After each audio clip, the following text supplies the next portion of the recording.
पिछले एपिसोड में हमने देखा था कि मूली जो था वो वांग का टेस्ट ले रहा था। वांग को उसके 10 अटैक रोकने थे। अगर वो 10 अटैक को रोक जाता है तो उसके हिसाब से वांग को पोजीशन मिलने वाली थी इसी एंशिएंट डीमन सिटी के अंदर। वांग यहाँ पर 8 अटैक को तो आसानी के साथ रोक चुका था, लेकिन जब उसके दाव हार्ट के ऊपर अटैक होने लगता है तो वो वहां पर अपने कदम पीछे कर लेता है। वो अपनी हार मान चुका था कि मैं अभी तो और ज्यादा अटैक को नहीं झेल पाऊंगा। इस वजह से उसको एक कमांडर की पोजीशन मिलती है इसी एंशिएंट डीमन सिटी के अंदर। और अब यहाँ पर वांग के कंट्रोल में 10,000 सोल्जर होंगे जिनका वो यूज कर पाएगा किसी भी बैटल के लिए। तो इस चीज के लिए वो काफी ज्यादा खुश था, लेकिन बाकी लोग इस चीज से बिल्कुल खुश नहीं थे कि वांग को तो देखो अभी आया और इसको कमांडर की पोजीशन मिल गई। जिसके बाद यहाँ से ये एपिसोड शुरू होता है। तो इस एपिसोड की शुरुआत में वांग जो था वो अपना कल्टीवेशन कर रहा था, और जब सितुनन की डिमोनिक पावर का उसने यूज किया तो वो पावर उसके ऊपर हावी हो चुकी थी। वो कितना कोशिश करता है उस पावर को सप्रेस करने की, लेकिन फिर भी वो इसको सप्रेस कर ही नहीं पा रहा था। तो वांग कहने लग जाता है कि मुझे लगता है मुझे कोई दूसरा तरीका ढूंढना पड़ेगा इस पावर को सप्रेस करने का, इससे तो काम हो नहीं रहा। वो 13 और हुपाओ के साथ बाजार में घूमने लग जाता है। वो कहता है कि मुझे काफी टाइम हो चुका है इस डिमन स्पिरिट लैंड के अंदर आए हुए, और जितना मैंने देखा है कि हर लोग जितने भी यहाँ पर है ना, उन सभी के कल्टीवेशन करने का तरीका काफी ज्यादा डिफरेंट है। यहाँ के लोगों को देखने के बाद उसको इमॉर्टल रैल्म की याद आ रही थी, क्योंकि ऐसे ही वहाँ का भी माहौल था और वो लोग भी बिल्कुल इसी तरह से रहा करते थे। तो वांग कहने लग जाता है कि कहीं ऐसा तो नहीं कि इमॉर्टल रैल्म वालों ने ही इस डिमन स्पिरिट लैंड को बनाया होगा, तभी दोनों के अंदर इतनी ज्यादा सिमिलैरिटी नजर आती है। अगर ये बात सच है तो इनकी भी किस्मत बहुत ज्यादा बुरी हो सकती है, जिस तरह की किस्मत उस इमॉर्टल रैम वालों की थी। वांग जैसे ही आगे बढ़ता है उसको एक बंदा नजर आता है जो उससे कहने लग जाता है कि सीनियर, क्या आप हमारी दुकान के अंदर आएंगे? हम बहुत बढ़िया शराब बनाते हैं, हमारी शराब आप एक बार टेस्ट करोगे ना तो आपका बिल्कुल मन मोहित हो जाएगा। तो वांग उसे रेस्टोरेंट के अंदर आ जाता है और यहाँ पर वो आकर शराब को टेस्ट करने लग गया था। वो कहता है कि बड़े दिनों बाद इतनी अच्छी शराब मुझे मिल रही है तो इसको तो टेस्ट करना बनता ही है। जैसे उसने यहाँ पर शराब पिया था उसको अजीब सा महसूस होने लग जाता है। उसको उसकी जो पुरानी यादें थी वो नजर आने लग गई थी। कुछ अच्छी यादें थी, कुछ बुरी यादें उसको नजर आ रही थी। एक बार तो वो अपने पेरेंट्स को भी देख पाता है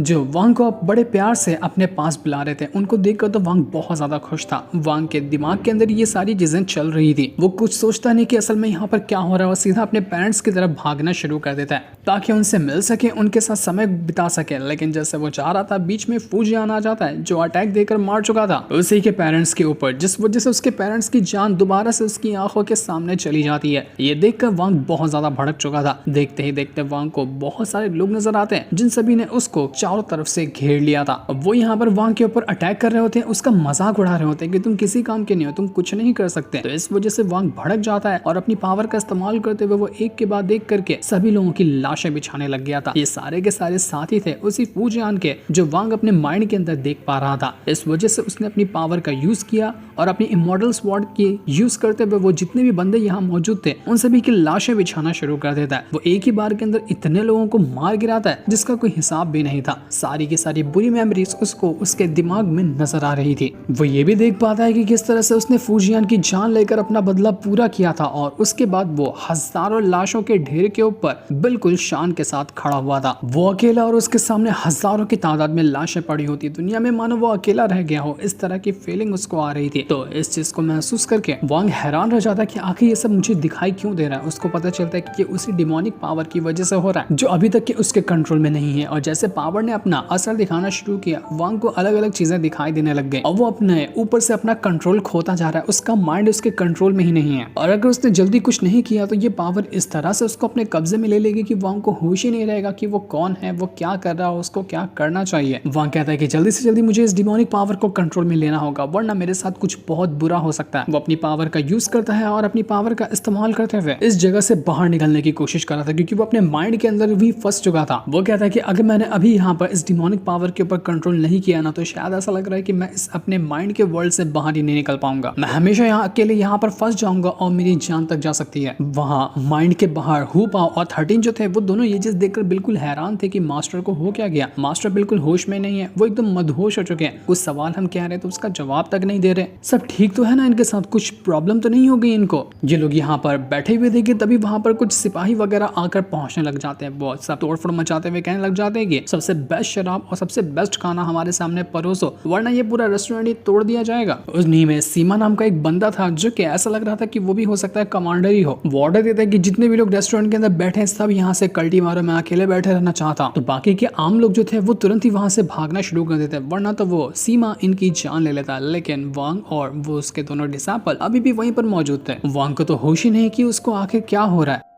सीमा जो था वो अपने सिपाहियों से कहता है कि नया जो कमांडर बना है उसके बारे में कुछ जानकारी मिली क्या, कुछ बैकग्राउंड खंगाला उसका। तो उसके सिपाही कहना चाहते हैं कि मास्टर हाँ, हमने कुछ तो जानकारी निकाली है कि वो एक आउटसाइडर है, वो बाहर कहीं से आया, वो तो सिर्फ आरटी अटैक को रोक पाया उस मूली के, इस वजह से उसको कमांडर की पोजीशन मिली है। लेकिन हमें नहीं लगता कि वो उतना कुछ ज्यादा खास होगा, नॉर्मली बंदा तो है वो। आपने जो कमांडर की पोजीशन हासिल की है ना, वो कितनी सारी बैटल को लड़कर उसको जीत कर और इतनी अच्छी खासी पोजीशन हासिल करने के बाद ही आपको ये कमांडर की रैंकिंग मिली है। तो आपके मुकाबले वो वांगलिन बंदा कोई काम का नहीं होगा, आप दोनों में आसमान जमीन का फर्क होने वाला है। तो वो सीमा कहने लग जाता है कि बात तो तुम सही कह रहे हो, मैं किसी भी आउटसाइडर को अपने सामने खड़ा होते हुए भी नहीं देख सकता। मैं नहीं चाहता कि कोई बाहर का आया हुआ ऐरा गहरा बंदा मेरे सामने कमांडर की पोजीशन लेकर मेरी आंखों के सामने खड़ा हो जाए। मैं ये चीज बर्दाश्त बिल्कुल भी नहीं करूंगा। जब वो भड़का ही हुआ था कि तब उसको वहां पर नजर आता है कि 13 हुपाओ और वांग वहीं पर बैठे हुए हैं। सिपाही वगैरह भी वांग को पहचानते नहीं क्योंकि उन्होंने उससे पहले उसको कभी देखा नहीं था। तो सिपाही वो हुपाओ और 13 से कहने लग जाते कि तुम लोगों को एक बार में समझ में नहीं आता है क्या, अभी क्या कहा सीमा ने कि जो भी यहाँ पर बैठा हुआ सब यहाँ से कल्टी मारो, कोई भी यहाँ पर रुकना नहीं चाहिए। तो तुम लोग आखिर यहाँ पर बैठे हुए क्यों, सुनाई नहीं देता क्या तुम लोग को। तो ये सुनकर हुपाओ और 13 भड़क जाते कि तेरी हिम्मत कैसे हुई जो तूने हमारी और हमारे मास्टर की बेइज्जती की, छोड़ेंगे नहीं हम तुझे, तू बचने वाला नहीं है। वो दोनों अपनी पावर का इस्तेमाल करते हुए अपनी पावर को एक्टिवेट कर चुके थे और ये देखकर वो सिपाही लोग भी भड़क जाते हैं। तो दोनों के बीच में एक कमाल का बैटल शुरू हो चुका था। सिपाही 13 और हुपाओ को मारने की कोशिश करते हैं, लेकिन वो दोनों अपनी पावर का यूज करते हुए उन दोनों का गेम बजा रहे थे। देखते ही देखते ये बैटल जो मामूली सा दिख रहा था वो काफी खतरनाक मोड़ ले लेता है। जहां पर चोट लगने लग गई थी हुपाओ और 13 दोनों को, वो दोनों यहाँ पर ढंग से बैटल नहीं कर पा रहे थे, जिस वजह से हमें ये पता चलता है कि सीमा के जो सिपाही वगैरह हैं वो ज्यादा स्ट्रॉन्ग है। सीमा की नजर जब वांग पे जाती है तो वो भी उसको पहचानता तो नहीं, लेकिन वो कहने लग जाता है कि ये बंदा बड़ा अजीब लग रहा है। यहाँ पर फाइट हो रही है लेकिन इसने तो अभी तक के फाइट पर ध्यान भी नहीं दिया, एकदम ही मदहोश है, आखिर ये बंदा है कौन। तो वहीं 13 और हुपाओ जो फाइट कर रहे थे तो वो लोग यहाँ पर बहुत ज्यादा कमजोर हो चुके थे और दोनों को साइड में लेकर घेर लिया जाता है और उसके बाद सिपाही अपनी पावर का यूज करते हुए उन दोनों की जान लेने को तैयार थे। वो लोग जैसे अपनी पावर को एक्टिवेट करते हुए उन दोनों के ऊपर अटैक क्या करने वाले थे कि तभी वांग जो होता है वो उसके वेपन की और वो जितने भी सिपाही वगैरह थे उन सभी की पावर को एब्जॉर्ब करना शुरू कर देता है। हालांकि वो वहां पर बिल्कुल शांत बैठा हुआ था, लेकिन स्पेशल वर्ल्ड के अंदर उसको पता चला कि बाहर क्या हो रहा है। इस वजह से अंदर से ही उसने बाहर की इन सभी की पावर को छीनना शुरू कर दिया। ये देखकर वो लोग हैरान रह चुके थे कि ये क्या हो रहा है हमारे साथ, हमारी पावर कहाँ गायब हो रही है, ये बंदा बैठे बैठे है, इसको होश भी नहीं कि चल क्या रहा है यहाँ पर, और तब भी ये हमारी पावर को छीने जा रहा है। सीमा समझ चुका था कि ये बंदा कोई मामूली नहीं है, ये इनकी पावर इस तरह से छीन रहा है कि इनकी जान चली जाएगी। वो अपने सिपाहियों से कहता है कि छोड़ो उसको और वहां से भागो वरना ये तुम दोनों को मार डालेगा। लेकिन वो सिपाही वगैरह कुछ सोच समझ पाते तब तक कि उनका गेम बच चुका था। वांग ने उनकी सारी की सारी पावर को अंदर छीन लिया और उनकी पावर जब वो अपने साथ मर्ज करता है तो डिमोनिक पावर जो उसके ऊपर हावी हो रही थी वो उस पावर को सप्रेस करने में हेल्प कर रही थी। सिपाहियों की पावर डिमोनिक पावर के सामने डटकर मुकाबला करती है, जिस वजह से होता यह है कि सिपाही तो मारे जाते हैं लेकिन वांग अपने स्पिरिचुअल वर्ल्ड के अंदर से बाहर निकल कर आ चुका था। डिमोनिक पावर का जो कंट्रोल उसके ऊपर हो रहा था उसने सिपाही की पावर लेकर उस कंट्रोल को रोक लिया और वो उसके चुंगल से आजाद हो चुका था। तो ये देखकर 13 और हुपाओ कहने लग जाते कि मास्टर आप वापस से होश में आ गए, हम आपको होश में देखकर बहुत ज्यादा खुश हैं। वांग यहाँ पर दोनों को एक स्पेशल बॉटल देता है जिसके अंदर कुछ लिक्विड वगैरह थे, इनकी मदद से उनको जितनी भी चोटें लगी हैं वो अपने आप को रिकवर कर सकते हैं। तो इस चीज को पाकर वो दोनों के दोनों काफी ज्यादा खुश हो चुके थे। सीमा वहीं पर बैठा हुआ था जो ये सारी चीजें देखकर बिल्कुल भड़क जाता है। वो तुरंत अपनी पावर का यूज करता है और अपनी स्वॉर्ड को सीधा वांग की तरफ फेंकते हुए कहता है कि वहीं पर रुक जा, एक कदम भी तू आगे बढ़ाना नहीं। लेकिन वो स्वॉर्ड वांग तक पहुंच ही नहीं पाती और उसके ऑरा से ही स्वॉर्ड चकनाचूर हो जाती है। वांग ने उसको इग्नोर किया, वो सीधा वहां से आगे बढ़ने लग गया था और ये कहते हुए जाता है कि फिक्र करने की कोई जरूरत नहीं है, अगर तुझे मुझसे कुछ बात ही करनी है ना तो मैं दोबारा से तुझसे मिलना जरूर आऊंगा, मेरा इंतजार करना। इतना कहने के बाद वांग तो वहां से जा चुका था, बिना कुछ करे ही उसकी इज्जत का कवाड़ा कर दिया था सीमा के वांग ने। यहाँ पर दूसरी तरफ वांग जो होता है वो अपना वापस से कल्टीवेशन करने लग गया था। वो कहने लग जाता है कि ये तो अच्छा हुआ कि मुझे इमॉर्टल पावर मिली जिनकी मदद से मैंने इस डिमोनिक पावर को कंट्रोल करने में कामयाबी हासिल की। अगर मैं यहाँ पर ये नहीं किया होता ना तो न जाने आज मेरे साथ क्या हो जाता। लेकिन ये होने के बाद मुझे एक बहुत ही बढ़िया चीज मिली है। अगर हम आसान शब्दों में कहें तो इमॉर्टल पावर जो है वो वाटर की तरह है और डिमोनिक पावर जो है वो बिल्कुल फायर की तरह है। दोनों का आपस में कोई मेल नहीं है, लेकिन जब आपस में उन दोनों को मर्ज कर दिया जाए और उनकी मदद से किसी और के ऊपर अटैक करने की कोशिश की जाए तो वो इंसान पागल हो जाएगा। इस तरह का अटैक इससे तैयार होगा जिसका हिसाब भी नहीं लगाया जा सकता। आज जिस मुसीबत में मैं फंसा हुआ था, मैंने उसी मुसीबत को अच्छी तरह से यूटिलाइज किया और एक खास तरह का वेपन खुद के लिए तैयार कर लिया जो कि आगे चलकर मेरी सेफ्टी के लिए काम आएगा। तो मुझे इसका सही टाइम आने पर इस्तेमाल करना चाहिए। पक्का ये मेरे बहुत ज्यादा काम आने वाला है।